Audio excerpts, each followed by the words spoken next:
This is the Gamecock Corner, brought to you by Randy Jones and Associates, your hot spot for everything you need to know about Jacksonville State football. Time to get the scoop on this week's matchup with your host, Shane Wilson, and the legendary voice of the Gamecocks, Mike Parris. Another week of the Gamecock Corner, and for the first time all season, we're doing the Gamecock Corner after a Jacksonville State victory. Huge victory that was. Homecoming, week ago Saturday, 44-17 as Jacksonville State tears up Southern Miss. So congratulations to the Gamecocks on that one. Now, after a week off, we turn our attention toward Kennesaw State. So let's talk about that big win over Southern Miss. Let's talk about the upcoming game on Friday night against Kennesaw State with a guy who has forgotten more JSU football than we will ever know. Mike Parris joins us again in the Gamecock Corner. Mike, good morning. Shane, good morning, sir. Appreciate it. Thanks for the time. Yeah, so what a big win 2 weeks ago. Well, coming up on 2 weeks ago anyway. And winning is one thing, but how much do you think it did for these kids that they won so big a week ago Saturday? Well, I think it was a culmination, lost that first one, didn't play very well to Coastal.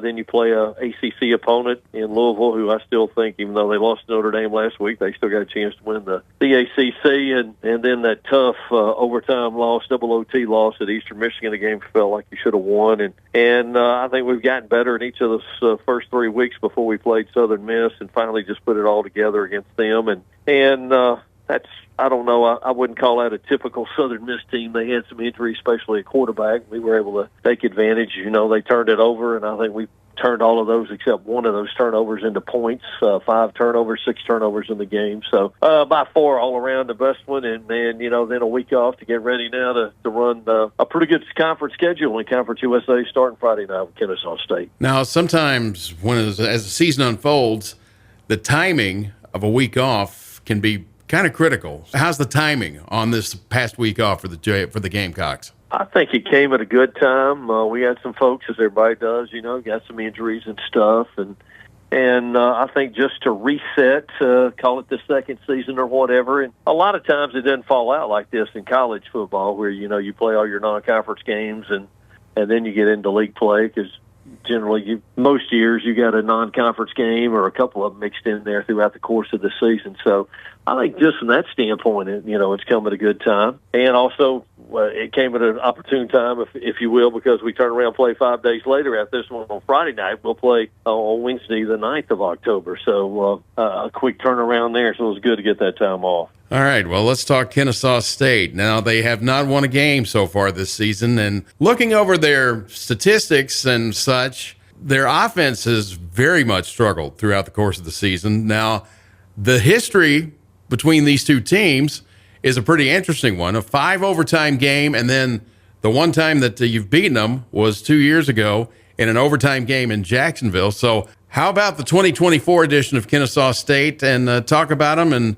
talk about this rivalry that's beginning to develop over the past few years? Well, they're in the same situation that we were in last year, making that move in a transition year. They've struggled a little bit, as you pointed out, offensively. I think they're only averaging like 12 points a game and about 215 yards in total offense as well, which is a little bit surprising because they've been able to move it. But, they were more of actually a triple option team, sort of like Army and Navy there for a few years in FCS and had some success there with Brian Bohannon. He is still the head coach, and they have changed the offense up some, but hadn't been able to put it together. And I guess last week they had an open date and played Tennessee Martin last week, an FCS opponent, and got beat 24-13. I would think that's probably, in their eyes, probably their most disappointing loss, because they really didn't get blown out in any of the other games, losing to Texas San Antonio, and San Jose State was in there, and so they will be, I'll say geeked up, juiced up, ready to play Jacksonville State. The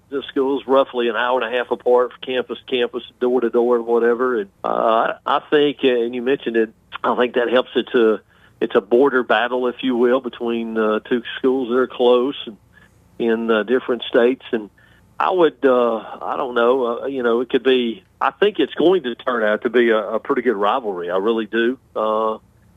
They can do a lot of recruiting in Metro and Atlanta area and get all the players they need, I think, basically from the Atlanta area. So this could turn out to be maybe something, if you want to look at it, sort of like Auburn, Georgia, maybe Alabama, Tennessee as well, and except we're a little bit closer to each other than those schools in that rivalry, but just the border battle between the two states. And, you know, they held the upper hand, winning the first 3 games in the series, beat us in the first time we ever played was in postseason play in the FCS playoffs. And then you mentioned the 5 overtime game at what was then SunTrust, now Truist Park, and the only football game still that's ever been played in that place. And then they beat us in the regular season 2 years ago in ASUN play, 4 years ago in ASUN play, and then we got them back 2 years ago in a game at our place in a non-conference game. So, again, a lot of these guys will either played against each other. Some of them played, would have played together in high school, and I think you just mix all that up, and you got the makings of what should turn out to be a heated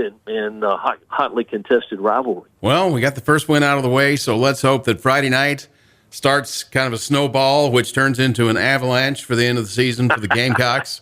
Friday night, we'll be ready to go. Mike, thanks for hanging out with us in the Gamecock Corner this week. Thank you, sir. Look forward to talking to you again next week. Thanks, Shane. Kickoff on Friday night for the Gamecocks, 6 o'clock from Kennesaw, Georgia, and you will be able to see that game on TV on the CBS Sports Network. And we'll be talking about it 1 week from today in the Gamecock Corner, brought to you by Randy Jones and Associates. Hi, I'm Randy Jones, your hometown trusted choice insurance agency. Randy Jones and Associates knows the playing field, and we have been proudly serving communities across North Alabama for 46 years. Having the right protection on the field is important. The RJA team of experienced agents will help you find affordable, customized insurance coverage for your family, business, and future. Stop by a local Randy Jones Associates office for a free, no-obligation quote or complimentary policy review. Join us next week for the Gamecock Corner, brought to you by Randy Jones and Associates, a production of WKXX Sports.